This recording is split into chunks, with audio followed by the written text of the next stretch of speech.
Privileged to be here with you all, and obviously with you wherever you may be throughout the continent of Africa and beyond. Today we're talking about a very special topic: guard your heart. The one thing I know is that everybody here and everybody listening and watching has a heart. My name, as has been said, is Dr. Chidi, and we have been going through some of the colors of this Life Colors program. Each color represents a different disease that we're able to help people reverse. Now, in my first one, we talked about diabetes and obesity, the blue and the purple. Today, we're going to be talking about the red and the orange, which is, of course, the heart. But before I go into it, because Pastor Finley was talking to us yesterday about World War I, I just thought I'd just share something with you. I wonder if anybody recognizes this building. Does anybody recognize this building? It is the Tower of London. And if you see all of those, the red, the sea of red around it, those were 880,000 ceramic poppies that were planted as an art installation. They were planted back in 2014 because it was the 100-year anniversary, the centenary from the start of the First World War. Many people lost their lives. 880,000 men and women lost their lives from Great Britain. That's why they were installed. During the time, the President of the United States said, look, when the war is over, I think we should all come together so that we don't go to war again. He came up with this idea of the League of Nations. That was mentioned yesterday by Pastor Finley. And all the Europeans said, yes, we want to be part of the League of Nations, let's get involved. But when Woodrow Wilson went back to the United States, he couldn't convince the Americans to be part of the League of Nations. He wanted them to be part because he thought, look, the Europeans, they're going to take it out on the Germans, and the Americans will just calm them down a bit. So he said, look, I'm going to go around the United States, I'm going to convince the Americans to join the League of Nations. Sadly, he had a stroke. He was unable to do anything. In fact, they say that his wife was the first female president of the United States. So what happened is that the Europeans treated the Germans like second-class citizens. They really punished them for what they did in the war. And then, of course, this gentleman came along and said, no, we're not second-class citizens. We're going to rule for 1,000 years. I always wonder, if Woodrow Wilson never had a stroke, if he was able to convince the Americans to join the League of Nations and the Europeans didn't punish the Germans so severely, I wonder if there would have been space for this man to rise up. You see, our individual health is not just about our own health. It affects our loved ones. It can affect our communities. It can affect our country, it can affect the continent of Africa and beyond. Many people say to me, Dr. Chidi, yeah, I know, I hear what you say, but it's my body, I'll do what I want. Well, that's true, you can do what you want with your body. But when you get sick, who has to look after you? It's your family, it's your loved ones. No man, no woman is an island. We all are interrelated to each other, and that's why we're doing these talks. We want to free people to have freedom in their health, freedom in their families, freedom in the world. So, let's talk about what's next. Guard your heart. That's the whole topic. Now look, your heart starts to beat at about 6 weeks when you're in the womb. 6 weeks. And when it beats, it doesn't stop beating until you die. 60,000 miles of vessels you have in your bodies. The blood is moving at about 60 miles an hour. Did you know that? You probably didn't realize you're traveling so fast. All that is happening to get blood and nutrition to all of the tissues of the body. It goes into one side of the heart, gets oxygenated, goes out, and gets pumped out to all the regions of the body. But in Africa, you know, back in the 1950s, they decided to do a study on heart disease globally. They actually came to Kenya in the 1950s to look at heart disease. I tell you what they found. They found almost no heart disease in Kenya in the 1950s. Today, however, it's a different matter. Today, it's a different matter. We have almost 30% of people suffering from hypertension. If you can believe this statistic, about 60% of people are suffering from pre-hypertension, meaning that they're probably going to get high blood pressure in the next 10 days. What on earth has been going on? Well, heart disease is a big deal. It's when your arteries around your body start to close up, and we're going to look at why that happens. Why on earth do we get it? Is it genetic? I hear this question all the time. In fact, many doctors will tell you if you've got heart disease, it's because it's in the genes. Well, that's not quite right. If they tell you that, the first thing you should ask them is, have they discovered the gene for heart disease? They haven't found it yet. Have they discovered the gene for high blood pressure? They haven't found it yet. It's not really about the genes, it's more about our lifestyles. If we inherit something, it's the lifestyle. So I always say, don't blame your parents for your heart condition. You know, the Garden of Eden tells us a lot about blame, doesn't it? God blamed Adam, Adam blamed Eve, Eve blamed the serpent, and of course the serpent didn't have a leg to stand on. That probably doesn't translate well to many of you who don't know English, but those of you who know, you know. Look, let me talk about heart disease. What are the first signs of heart disease? The first signs of heart disease. Look, even before I left medical school, there is no way you can qualify as a doctor if you didn't know the first signs of a heart attack.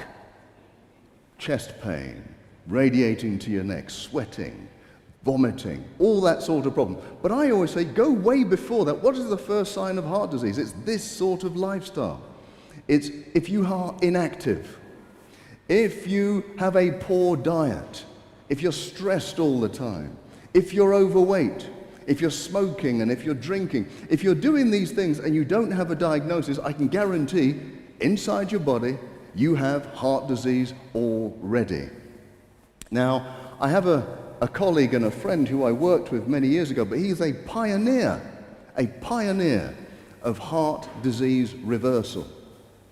What he did, he took a group of patients, all having severe heart disease, meaning that they're getting chest pains, they're getting strokes, all sorts of things, brought them into his home, and all he did was give them a healthy plant-based diet, no oils, no dairy, no sugar. I should say, of these 18 people, up to this event, they had between them 49 cardiac events, meaning a stroke, chest pain, angina, in the 8 years before the experiment. By just changing the diet, what he found was immediately, within weeks, the cholesterol levels came down.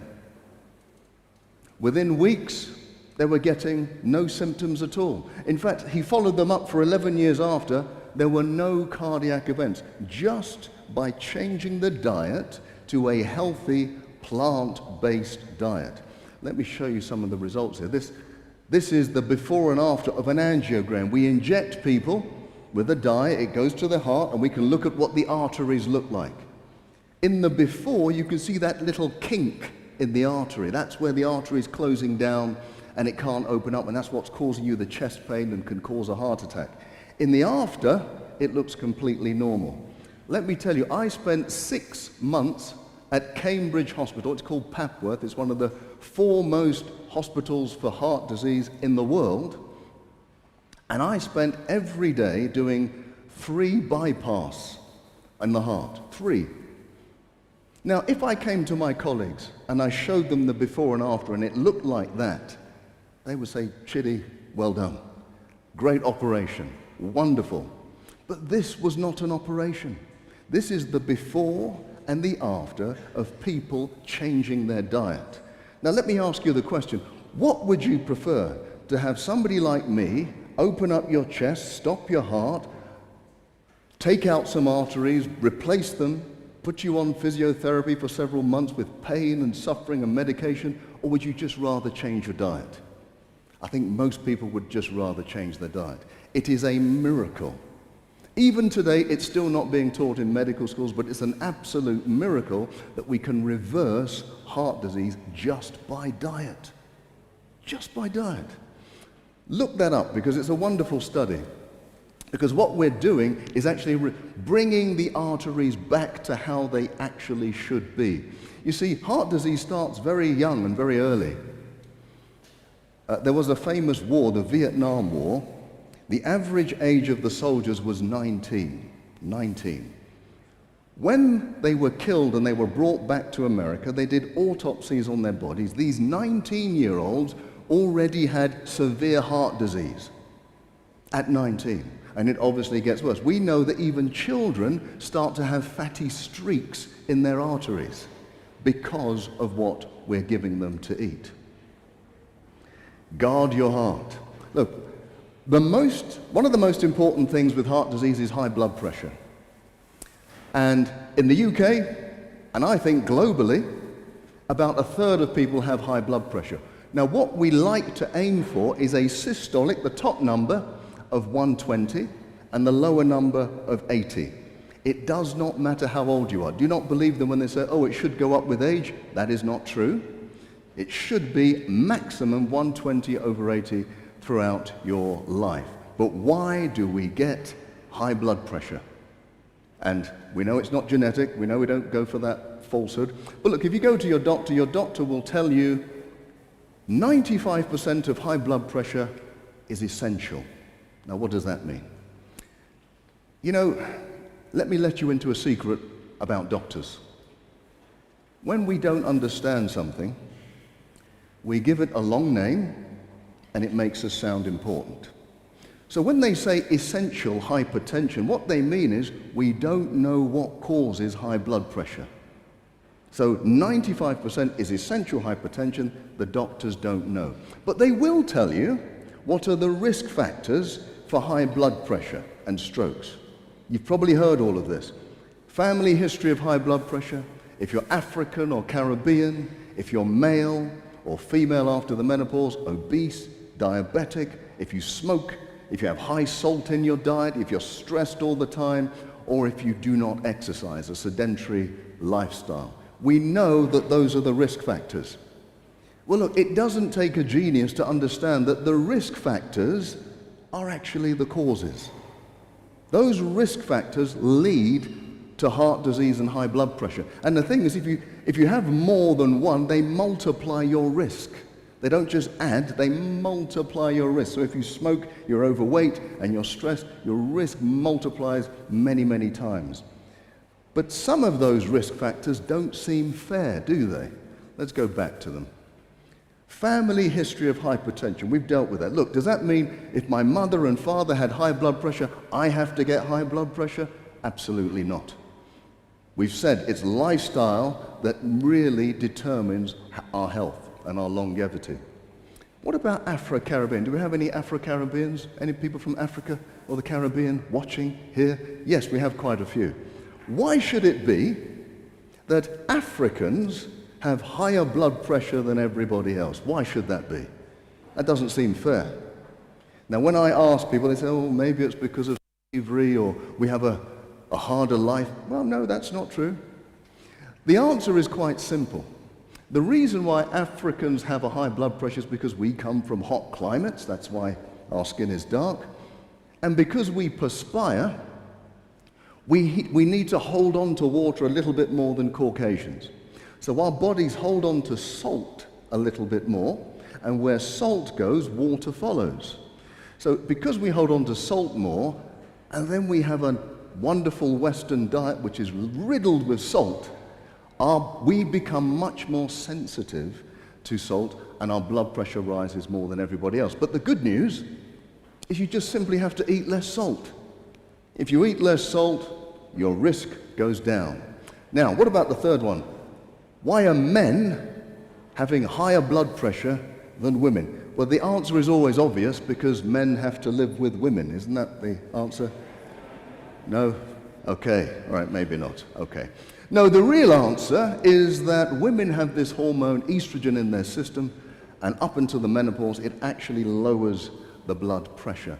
After menopause, the blood pressure goes up just like everybody else. So those are the unfair or the seemingly unfair issues. Yesterday, Sister Finley was talking about water. Water is essential for lowering blood pressure. I must say I thoroughly I took notes from yesterday's talk. I thoroughly enjoyed that talk. Water absolutely is one of the cheapest, simplest ways to lower blood pressure. Let me explain why. Anybody love swimming here? Anybody love swimming? Okay, right. More Caucasian hands up than Africans. That makes sense. You see, the continent of Africa, we excel in middle distance running, right? We do. We win all. I mean, it's rare that an African doesn't win a middle distance or a long distance race. I'm yet to see an Olympic swimmer coming from the continent of Africa, maybe sometime soon. But let me explain something. Imagine trying to swim in a swimming pool filled with honey. Can you imagine that? Swimming in honey. Imagine how hard it would be. I mean, it would probably take you a week to do a length. You'd be exhausted because it's so thick. You'd have to use so much force. Well, imagine your blood becomes thicker. The thicker your blood becomes, the more effort your heart will have to do to push it through the system. Now, what makes the blood thick? Low amounts of water. What do you have to do? Drink more water, your blood pressure comes down almost immediately. Almost immediately. That's the power of water. Okay. Now, hypertension is described as a disease. I look at it as a warning sign. Because if your blood pressure is going up, it's telling you that there are lots of things under the hood that are getting worse. So things like cancer, that's going to be caused by the stress hormones, Alzheimer's disease, anxiety, depression, irritable bowel syndrome, inflammatory bowel disease. All of these are bigger problems down the line if you don't deal with your high blood pressure, because your high blood pressure can be caused by stress, and those stress hormones, even if you get the right pill to lower your blood pressure, they're not going to deal with the cancer, they're not going to deal with the Alzheimer's. Let me show you this picture just to give you an example of what I'm talking about. This is a picture of my first car. My first car. It actually still looks quite good. That's not the actual car. My car looked a lot worse than that. I scraped up all the money I could get to purchase this car. When I purchased it, I didn't have enough money for petrol after. That was all my money. So when I started to drive it, and the warning lights were going off, I had no money to fix the car. So I just had to keep on driving. More warning lights came up. Then one day, steam came out of the engine, the car stopped. It became incredibly expensive for me to deal with. That's how I think about high blood pressure. It's a warning sign that something worse is coming down the line. And it demonstrates what I believe is one of the best descriptions of disease. This is from Ellen White. It says, disease is the effort of nature to free the system from conditions that result from a violation of the laws of health. That's what disease is. It's your body trying to deal with what you've done wrong. And that's what blood pressure is. So let me give you a further example. Because sometimes blood pressure really is essential. You need high blood pressure. Let me explain what I mean. Our brains, our hearts, our organs, they all need a certain amount of blood every hour, every minute, every day. Now, if those arteries get narrower because they're filled with plaques of fat and cholesterol, your brain still needs the same amount of blood. So how do you get the same amount of blood through a narrow tube? You have to push it faster. If you push it faster, the only way to do that is to raise your blood pressure, to push it faster, to make your heart beat faster. That is one of the conditions. So if you then start to remove that plaque by a healthy lifestyle, your blood pressure starts to come down, your risk starts to come down. And that is done with a healthy, plant-based diet. And, you know, I would say that the key to high blood pressure, the food that I would recommend the most are greens. The darker, the better. The darker, the better. What they're able to do, they're able to cause your arteries to open up because they have a natural ingredient in them called nitric oxide. Now, nitric oxide, by the way, is the active ingredient of a drug called Viagra. Silence, okay? Nobody's ever heard of the drug Viagra, obviously. But that is the drug used for erectile dysfunction, for those of you who don't know. So greens contain the natural ingredient that will open up your arteries and allow you to have blood flowing to your brain and everywhere in your body. In fact, I hear lots of people say to me, Dr. Chidi, especially the men, Dr. Chidi, yeah, I do want to get healthy, I do want to lower my blood pressure, but don't give me rabbit food, please. Well, the one thing I know about rabbits is that they do not need Viagra. I'm going to move on. Okay, fantastic. In fact, let me say this, because erectile dysfunction is a very important point. And for the men in the audience, and even your wives or everything, please listen. When you get one episode of erectile dysfunction, one episode, your risk of having a stroke or a heart attack increases to 1 in 4 in the next 5 years. I'll repeat that. So if you have one episode of erectile dysfunction, you have a 25% chance of having a heart attack or a stroke in the next 5 years. So when you get that episode, don't just go for the pill. What you should do is go for reversing that disease so that you will improve your blood flow throughout your body. Fantastic. Now, you can't talk about blood pressure without talking a bit about exercise. I will be dealing with more exercise later in the week. And the truth is, you should exercise, but do the best exercise you can. Do the exercise that you enjoy the most. I would say, though, if you have high blood pressure, you shouldn't do strenuous exercise. No weight training, no strenuous running. Walking, swimming, cycling is absolutely fine because it will peak your blood pressure if you do too much exercise. So just go for a walk every day, at least for an hour. That is the way you can reverse your high blood pressure. So let's go back to where we began. You know, this was a very wise man, Solomon, when he came up with the idea and he said, above all things, guard your heart with all diligence, for out of it springs the issues of life. Ladies and gentlemen, let me tell you, that is a profound statement. That's a profound statement. Because the thing that issues out of your heart is your blood. And it's telling us there that the thing that issues out of our heart is life. You know, we didn't know in the world until 1624 when William Harvey discovered the function of blood. That stuff that came out of the heart, he realized, gives life to the tissues. That's the first time we realized that. People have been dying in battle, bleeding for centuries, but we didn't know what blood did. He discovered it. But back there, Solomon told us the function of blood. But there's something more interesting about this statement. Guard your heart with all diligence, for out of it flows the issues of life. What it's really telling us is that the issues in our lives do not come from our neighbors. They don't come from my spouse. They don't come from my work. They come from my own heart. Oh yes, I may be surrounded by stresses. I may be surrounded by people who seek to do me harm. But the determination as to whether it affects my body, my mind, or my spirit is my own choice. It comes from my own heart. So if we really want to guard our hearts physically, absolutely, we can do that with the diet and the lifestyle. We will be talking about stress and depression later in the week or probably next week.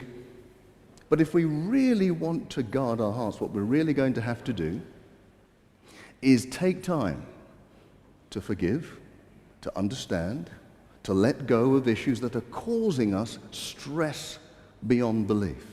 We're going to be talking more about that throughout the week. Look, I'm going to be doing, actually, consultations this week. Tuesday and Thursday this week, I'm going to be here between the hours of 2 and 4, and we're opening it up for anybody to come with any problems that they have. I'm happy to do so. Now, some of you may be in Rwanda or Nigeria or South Africa. You may not be able to get here. I think you can see my details that you can contact me or follow on Twitter or Instagram, and you'll see lots of advice on how to combat many of the things that we're doing. Now, tomorrow you'll have the delightful Sister Finley. I will see you the day after. Have a good evening.